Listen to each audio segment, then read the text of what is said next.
Kami po ay lubos na nagpapasalamat sa pag-asang dala ng bawat araw dahil sa inyong anak na si Jesus.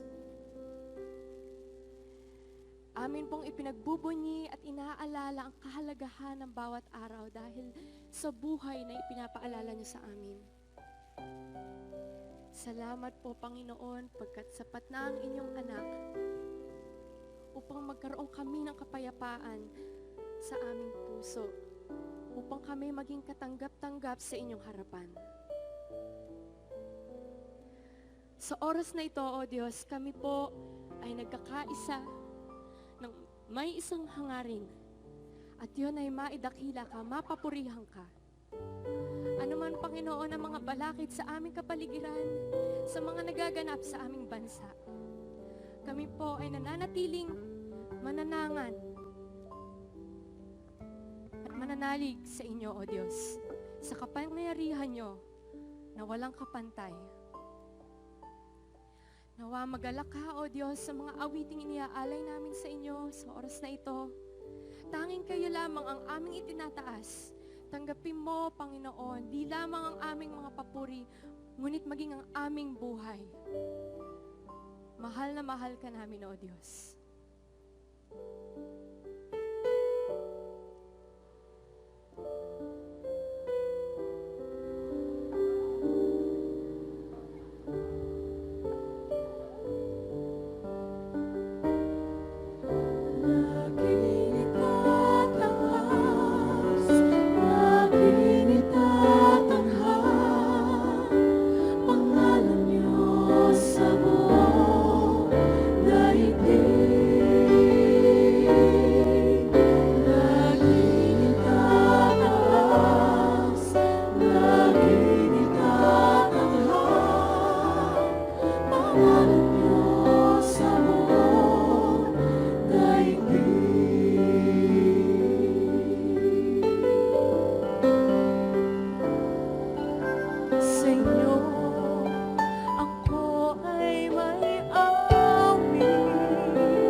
Lagi kita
na personal at buhay ng aming lipunan. Guide us, Father, lead us, forgive us our sins, cleanse us, and make us worthy to receive your teaching today. We pray with thanksgiving in the name of your Son, Jesus. We pray with thanksgiving, we pray with gratitude, we pray with love. Christmas is not just the event of Jesus' birth. Hindi lamang yung pagkakapanganak ni Jesus ang dapat ipinagdiriwang at ginugunita sa Pasko. Christmas is also the reason why Jesus was born. Dapat na sinusuri, pinag-aaralan, at talagang binubungkal-bungkal para maunawa, bakit nga ba kinailangang ipinanganak si Jesus? Christmas is the essence of Jesus' teachings and mission. Hindi lang yung oras ng pagkapanganak, kundi ano ang diwa, ano ang espiritu ng kanyang mga katuruan. Sapagkat hindi naman siya nanatiling sanggol, siya ay lumaki, naging isang ganap na tao upang magturo. So ang Pasko ay mauunawa ng higit na kumpleto kung idudugtong ito sa lahat ng itinuro at ginawa ni Jesus sa kanyang buong ministeryo. Therefore, Christmas is the spirit and blessing to humanity of Jesus' life and work. Kaya magandang lalong maunawa ang diwa nito. Nang isilang si Jesus at sa mga panahon bago siya isilang at maging matapos nga ito, society had been painfully divided. Hati-hati, kanya-kanya ang lipunan, society was tightly stratified, grossly advantaging one class over the other. Yan ang masaklap na katotohanan nung isinilang si Jesus. Ang mga tao ay hati-hati, watak-watak, at may kaunti lang na sobrang nabibiyayaan ng maraming mga masasarap na bagay at higit na nakakarami ay nagdurusa at naghihirap. May pagkakahati-hati, pagkakawatak-watak, at merong power ang isang grupo over another. For instance, males over females. Kawawang-kawawa ang mga babae noon, utos-utosan, api-apihan, at itinatratong ari-arian lamang ng mga lalaki. May pagkakahati-hati ng old persons over young persons. Ang may karapatan lang mag-isip at magsalita ay mga matatanda, walang kahit anong karapatan ng mga bata. And there was a division between normal people and the so-called non-normal people. Yung mga, ang kanilang itsura, ang kanilang mga gawi, ang kanilang mga ugali, at ang kanilang mga kaalaman ay kabilang doon sa higit at makapangyarihang nakararami, sila ang nagahari at kawawa naman yung mga hindi nila katulad, yung mga ibang-iba, yung ngonti-ngonti na iba ang itsura, may mga depekto, o kaya ay mayroong mga asal at ugali na hindi isangayon sa asal ng nakararami. There was this division of the healthy over the sick. Na nung araw, pag may sakit ka, kasalanan mo yan, pinaparusahan ka ng Diyos. Kaya, nagdurusa ka na nga, nahihirapan ka na nga, mababa pa ang pagtingin sa'yo ng mga tao at iniiwasan ka pa. And of course, there was a division between the rich and of the poor. Walang karapatan ng anuman ng mga mahihirap. There was the free man over the slave. And very, very obviously, there was the religious leader over the ordinary follower. Para mga among dakila talaga ang mga religious leaders at mga halos ay alipin nila yung mga tagasunod.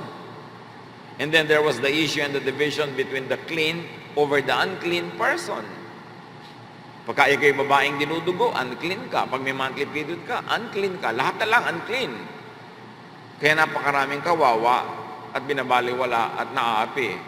And then, the biggest issue of all, there was the Israelite or the Jew over the non-Jew or the Gentile. Na ang pagtingin ng mga Israelita sa kanilang sarili ay nakakaangat sa lahat ng laki sa mundo, na sila lang ang mahal ng Diyos, sila lang ang paborito ng Diyos, sila lang ang may karapatan na lumapit sa Diyos. At napakaraming naaapi dahil dyan. Because of that, people fall in the cracks.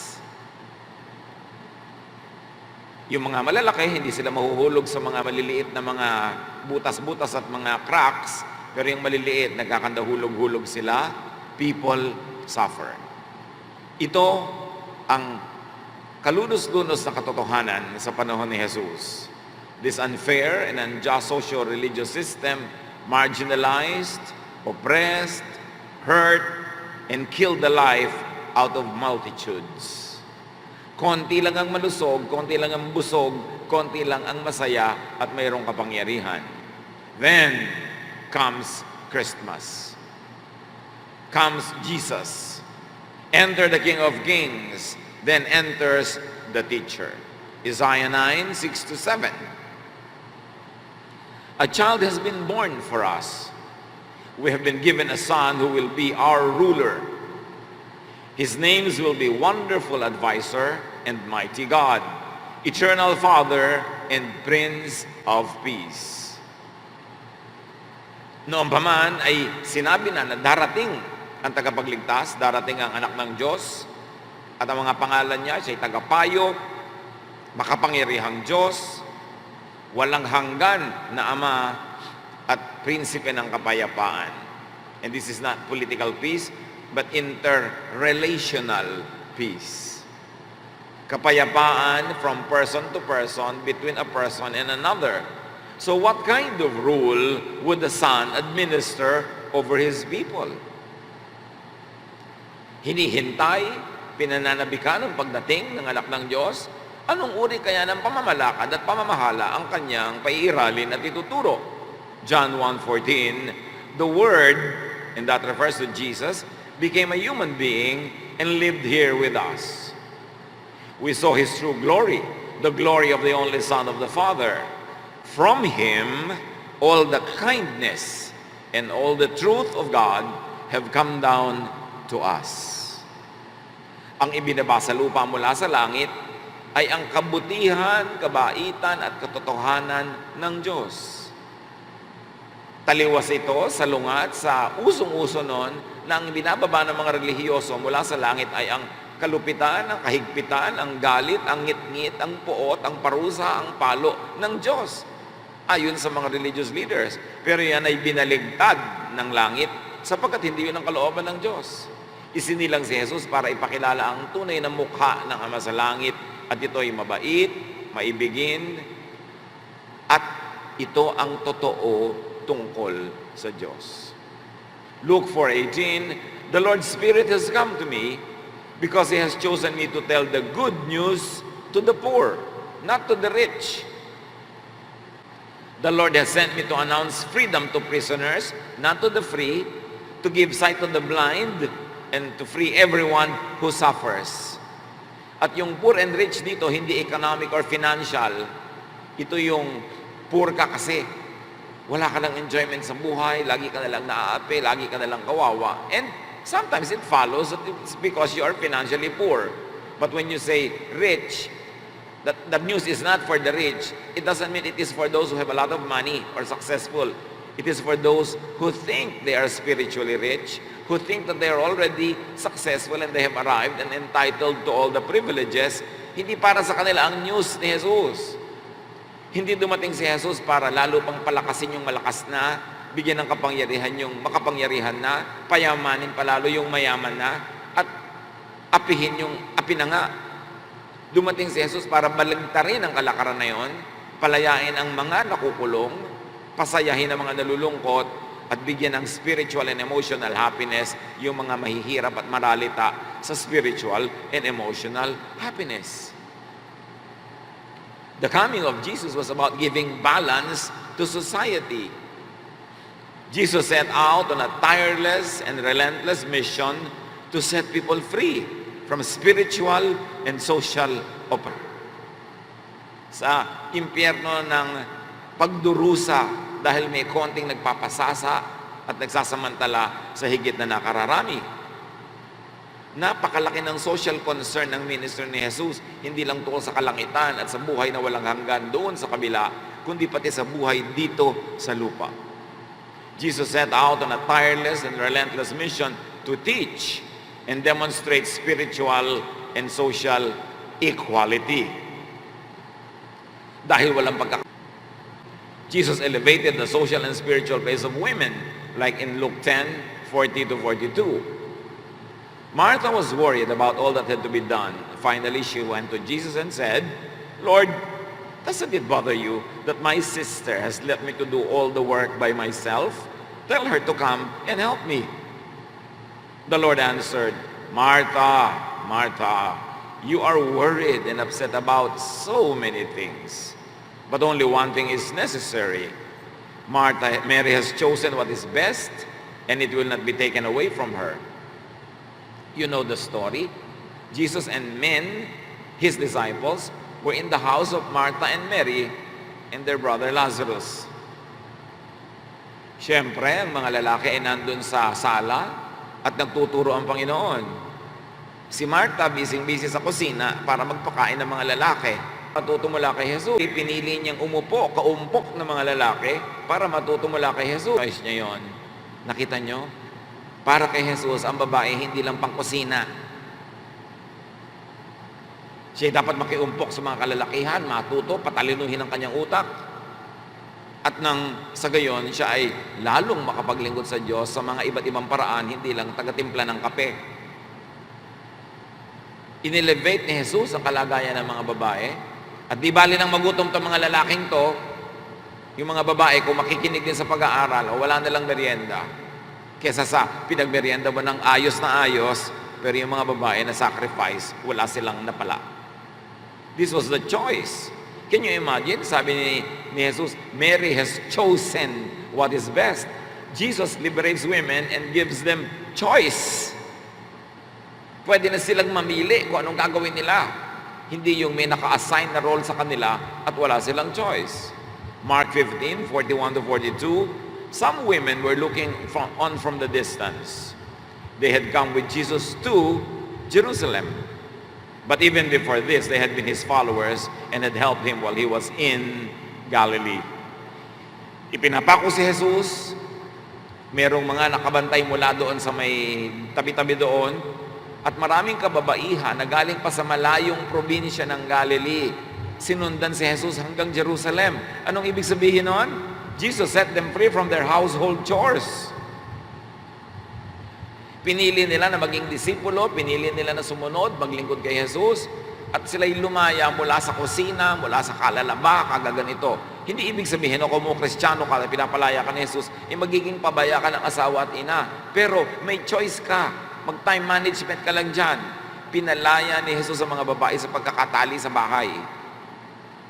And yet many Christians use their Christianity to continue to oppress and trivialize women. Jewish tradition yon, hindi Jesus tradition. Hindi pwedeng isangkala ng pagiging Kristiyano sa patuloy na pagmamaliit at pagbabaliwala sa kababaihan. Ang tunay na Pasko, pinapalaya, kinikilala ang mga kababaihan bilang kapantay ng mga lalaki, partner, hindi alila. Hindi puro submission ang itinuturo. At kahit yung submission na yon, dapat pag-aralan kung anong talagang ibig sabihin. Na ang malalim na kahulugan ng submission to the men is, unahin mo ang dangal nila kaysa sa mga hilig at layaw mo sa buhay. Na kung babae kang may asawa, you submit to your husband. Ibig sabihin, tinitiis mo ang mga gusto mong gawin na maaaring sumira sa iyong puri at sumira sa dangal ng asawa mo. So you submit your interest to the interest of your husband in terms of your purity, in terms of your goodness as a female person. Hindi ibig sabihin ng submit, binubuhusan ka na kumukulong tubig, nakangiti ka pa. Binubugbog ka, pinapartilyo ang utak mo, sunod ka pa ng sunod. Hindi yun ang ibig sabihin ng submission, na sobrang inaabuso ng marami, kaya kawawa ang mga babae na para bang walang ginawa si Jesus para palayain ang mga babae at bigyan sila ng halaga. At huwag nating lilimutin that the reason Jesus appeared and talked to a woman first before he talked to the male disciples. Una, si Maria Magdalena na nakakita, nakausap ng Panginoong Jesus nung ito ay bumangon mula sa kamatayan. Isa pang issue ang mga bata. Nung araw ang mga bata, walang personality yan. Ngayon lang spoiled ang mga bata. Ngayon lang sobrang sunod-sunuran ang mga magulang sa mga bata. Pero nung araw, mga bata baliwala. Inihahagis pa ngayon sa apoy sa kanilang mga religious offerings. Mark 10, 13-16, some people brought their children to Jesus so that he could bless them by placing his hands on them. But his disciples told the people to stop bothering him. When Jesus saw this, he became angry and took the children in his arms and blessed them by placing his hands on them. May mga puwera pa mga bata noon, pero isinali ni Jesus.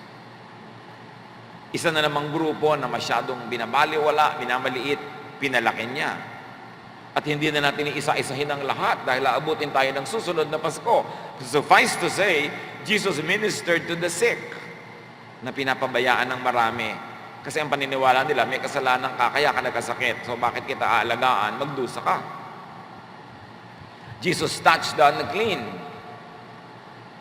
He let the unclean touch him. Jesus socialized with and was called a friend of tax collectors and sinners. Yung mga taong itinuturing na latak ng lipunan, itinakwil ng lipunan, mga makasalanan, hindi kinakausap ng mga religious leaders, hindi pwedeng makihalubilo, hindi pwedeng pumasok sa templo. Ito ang pinuntahan ni Jesus, nakihalubilo, nakiumpok siya, at nakisalo sa kanila sa hapagkainan. Jesus affirmed the man carrying a jar of water. What does it mean? Ang pag-igib ng tubig at pagbuhat ng palayok na may lamang tubig ay pambabaing trabaho, hindi yun panlalaki. Parang napaka-abnormal na makakita ka ng isang lalaking gumagawa nun. And yet, may gumagawa pa rin. Kaya lang, maliit ang pagtingin nila, nililibak-libak nila ang lalaking may sunong-sunong na palayok ng tubig. But Jesus affirmed the man carrying a jar of water. Luke 22 verse 10, Jesus told them, nung naghahanap sila ng lugar na pagdarausan ang tinatawag natin ngayong Lord's Supper, as you go into the city, you will meet a man carrying a jar of water. Follow him into the house. So itong mga uri ng lalaking ito na nililibak ng lipunan, puwera sila, kinakawawa, inaapi, biglang binigyan ni Lord ng papel. Sabi ko noon, sa paghahanap nyo ng lugar na pinili ko para pagdausan ng ating Passover meal, may makikita kayong lalaking may sunong-sunong na palayok ng tubig, siya ang sundan nyo at makikita nyo ang lugar na nais kong ituro sa inyo. Binabaliwala ng iba, binigyan ni Jesus ng halaga. Jesus taught compassion, understanding, and acceptance even for eunuchs. And what are eunuchs? They are men whose masculinity does not develop fully. May mga ganong mga lalaki, hindi lubos na nagaganap ang pagkalalaki ng kanilang itsura, hindi sila nagkakaroon ng mga bigote, hindi lumalaki yung boses nila, hindi sila nagkakamuscle. And most of these eunuchs were castrated, that's why they did not develop. Matthew 19, 11 to 12, Jesus replied, not everyone can accept this word, but only those to whom it has been given. So sabi niya, ang ituturo ko sa inyo, hindi madaling maintindihan, lalo na namang hindi pinagkalooban. For there are eunuchs who were born that way. Number one type of eunuch. And there are eunuchs who have been made eunuchs by others. And there are those who choose to live like eunuchs for the sake of the kingdom of heaven. The one who can accept this should accept it. Sa inyo, merong tatlong eunuchs. One is by nature eunuch sila, inisinilang sila, ganun na talaga sila. Kahit anong gawin mo sa kanila, hindi nila maiiba yun kasi isinilang sila. They were born that way. Meron namang eunuch by nurture. Pinalaki, kinondisyon, sinanay na ganon, it was learned. And you know that every learned behavior can be unlearned. Ito yung eunuch na pwedeng magbago at maiba. Pero merong born that way. At sabi pa niya, may eunuchs naman, choice kasi nila.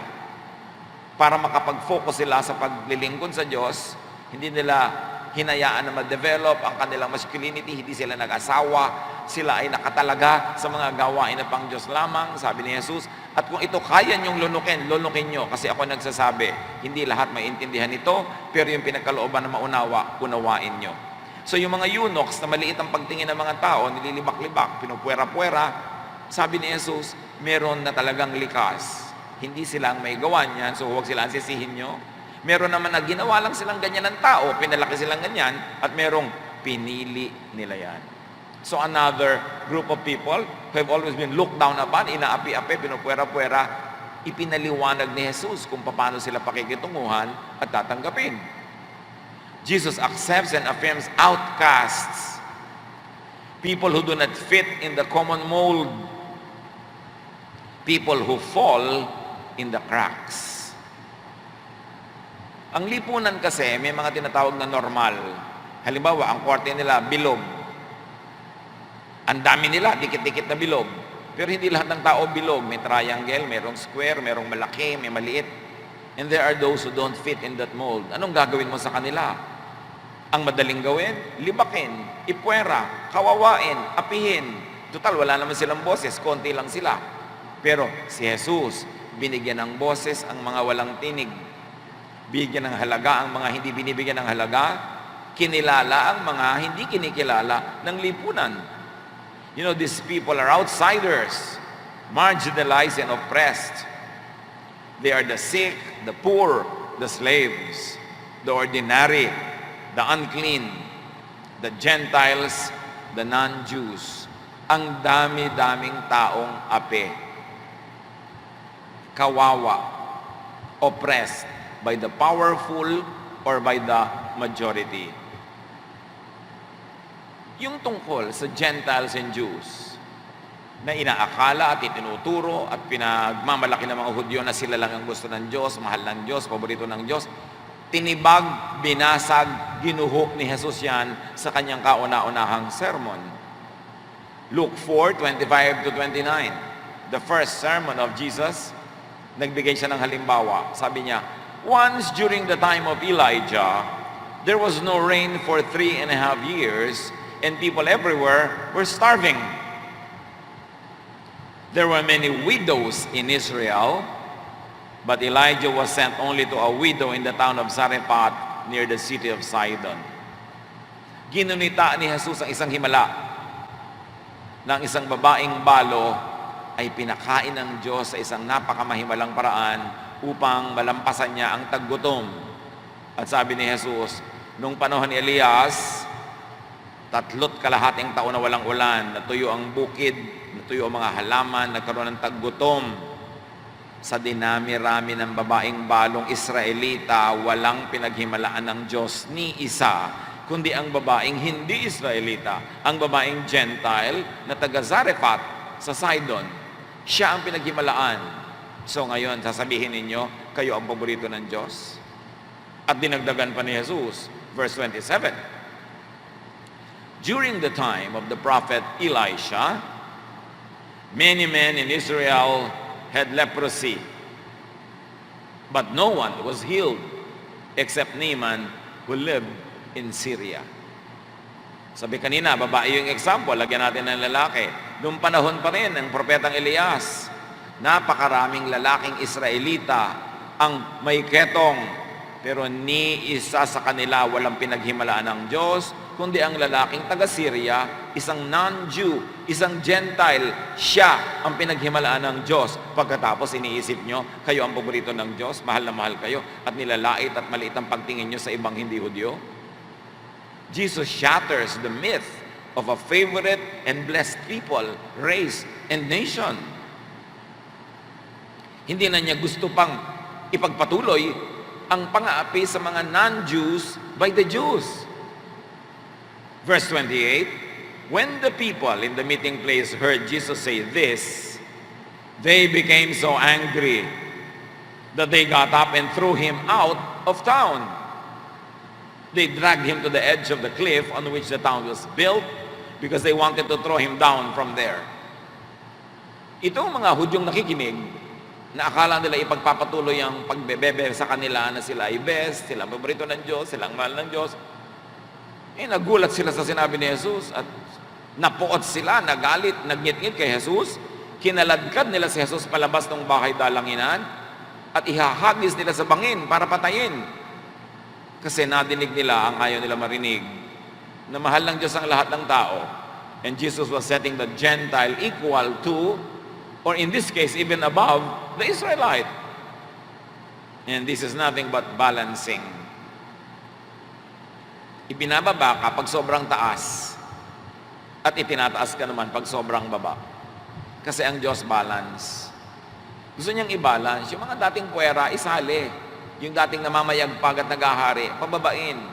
Yung mga dating gutom, pakainin. Yung mga bundak na, huwag nang pakainin. Para mag-balance ang lahat. And Paul echoes this same doctrine of equality and fairness. Galatians 3:28.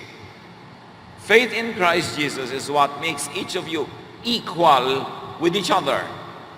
Whether you are a Jew or a Greek, a slave or a free person, a man or a woman. Malinaw, you are equal. Pag pareho kayong nananalig kay Jesus, pantay ang tingin sa inyo ng Diyos. Now, equality does not mean uniformity. Hindi ko mo equal kayo, pareho kayo ng gagawin, pareho kayo ng suot, pareho kayo ng trabaho. Merong pagkakaiba-iba, pero sa tingin ng Diyos, sa pagmamahal ng Diyos, pantay-pantay ang mga tao. Before Jesus, ang babae, under the man. Kay Jesus, equal. But after Jesus, even the New Testament Christians, ibinalik nila uli yung ilalim na naman yung babae, pinairal na naman nila yung submit. Pero hindi yon ang turo ni Jesus. Turo yon ng iba mga disipulo. Dapat ninyong suriin at salain kung alin ang turo ni Jesus. Kasi kahit sa Biblia, maraming turo at mga haka-haka at mga ideya, yung mga iba nagsulat, hindi laging sang-ayon sa turo ni Jesus. Si Jesus ang anak ng Diyos, siya ang tagapagligtas, siya ang hari ng mga hari. Ang turo niya ang dapat manaig at umiral.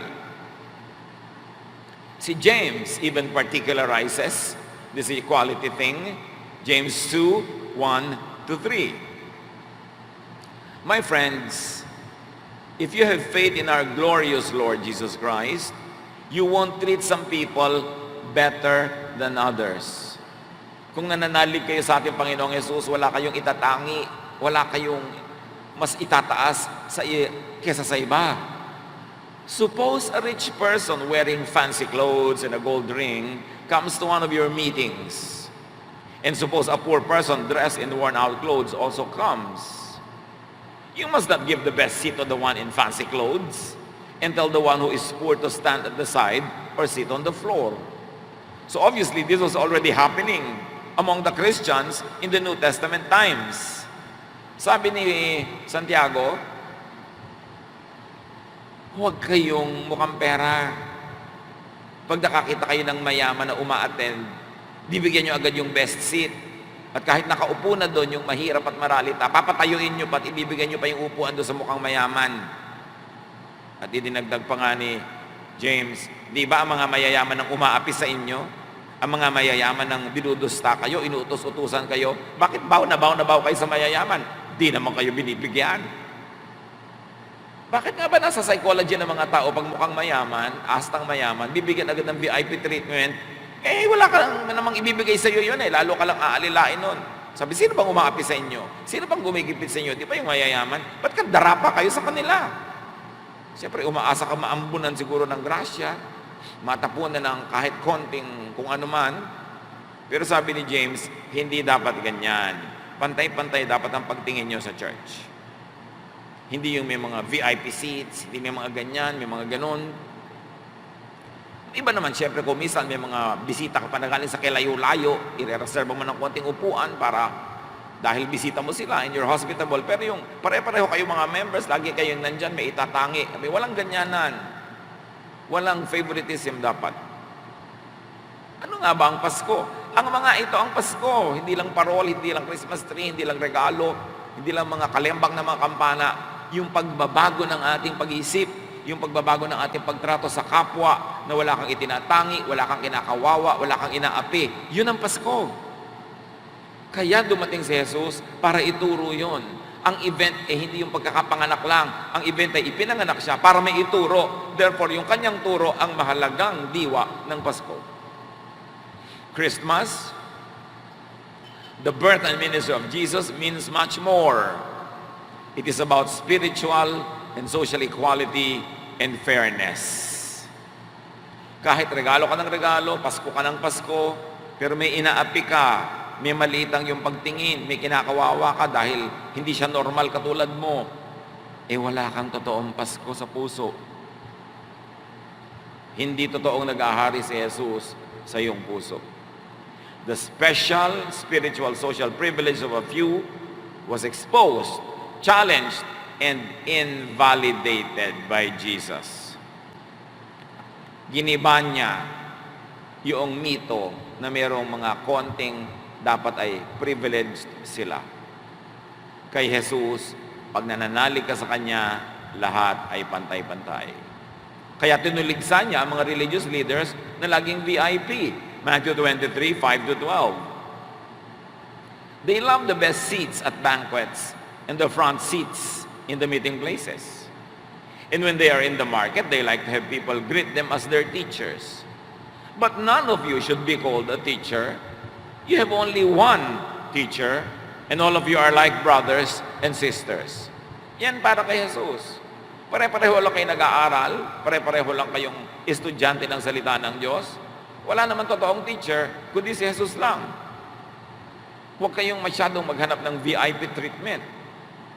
Don't call anyone on earth your father. All of you have the same Father in heaven. So no religious leader is to be called a father. Because there is only one Father, and He is in heaven. All are brothers and sisters.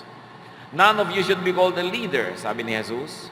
The Messiah is your only leader. Whoever is the greatest should be the servant of the others. If you put yourself above others, you will be put down.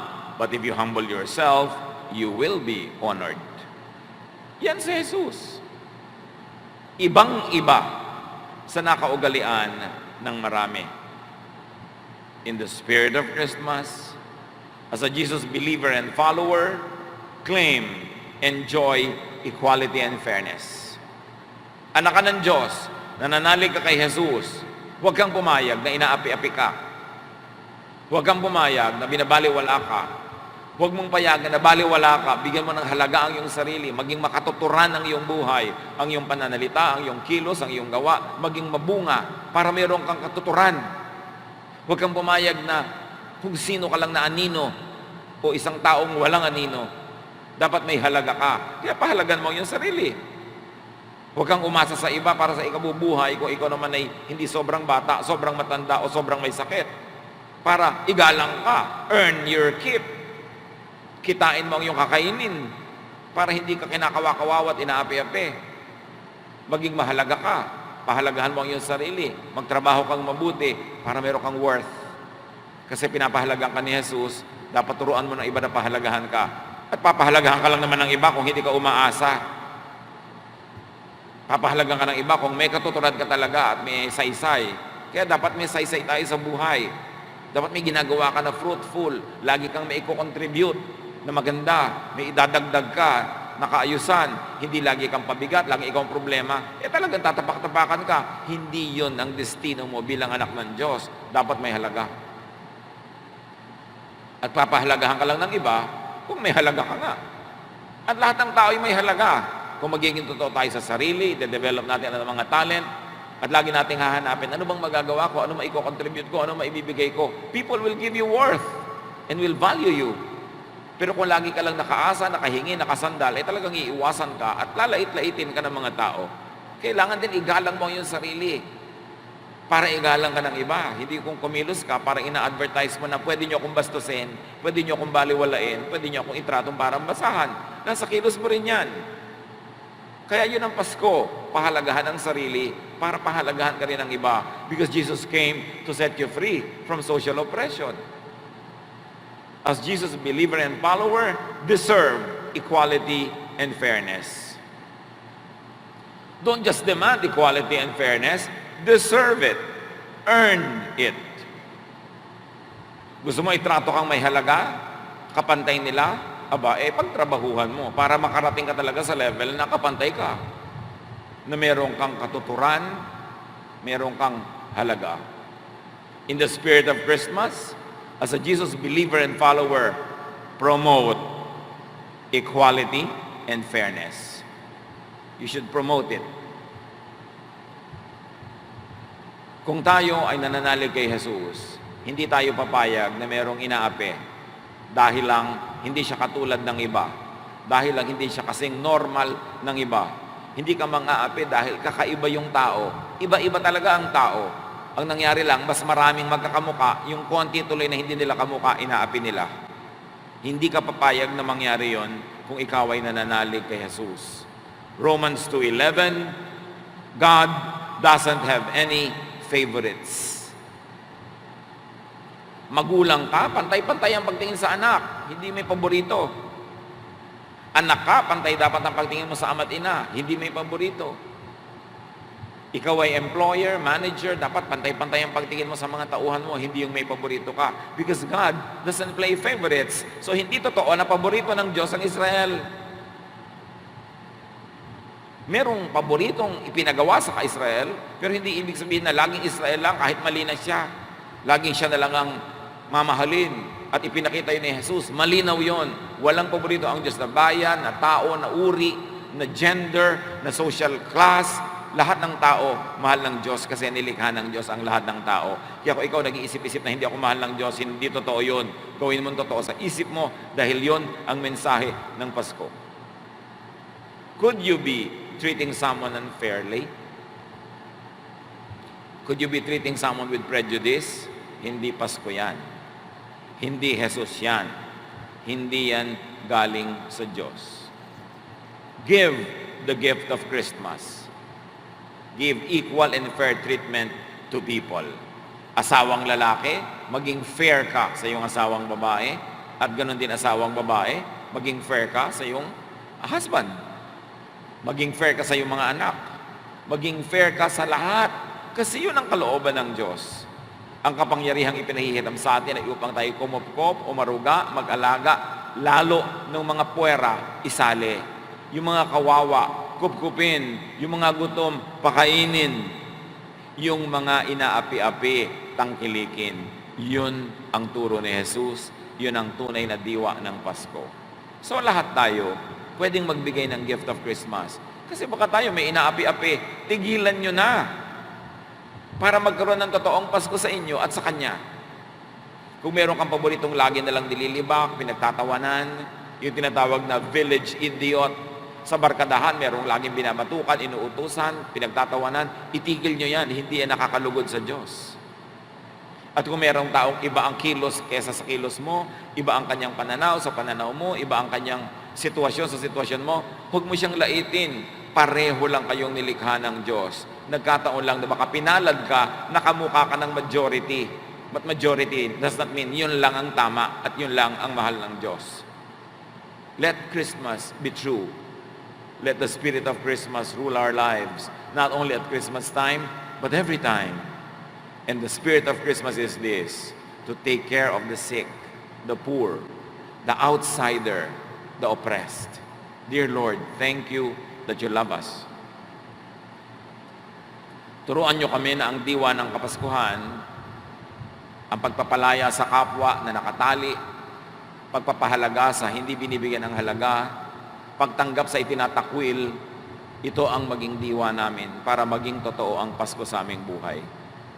Pagbulay-bulayan natin itong mga kapatid kung ano ang dapat natin gawin, sino ang dapat tanggapin, sino ang dapat mahalin, at anong dapat nating itama sa ating mga ugali, at pati na rin sa ating sariling pagiging acceptable and important to others. What should we do to make that a reality? Be with the Lord in silence. Absorb the spirit of Christmas and let it overflow in your lives. Lord, as your people remain silent before you, let your voice be heard. Speak to your people. Continue to create a pure heart in us, O God. Continue to develop our character. Teach us the spirit of Christmas. Be with the Lord in silent prayer.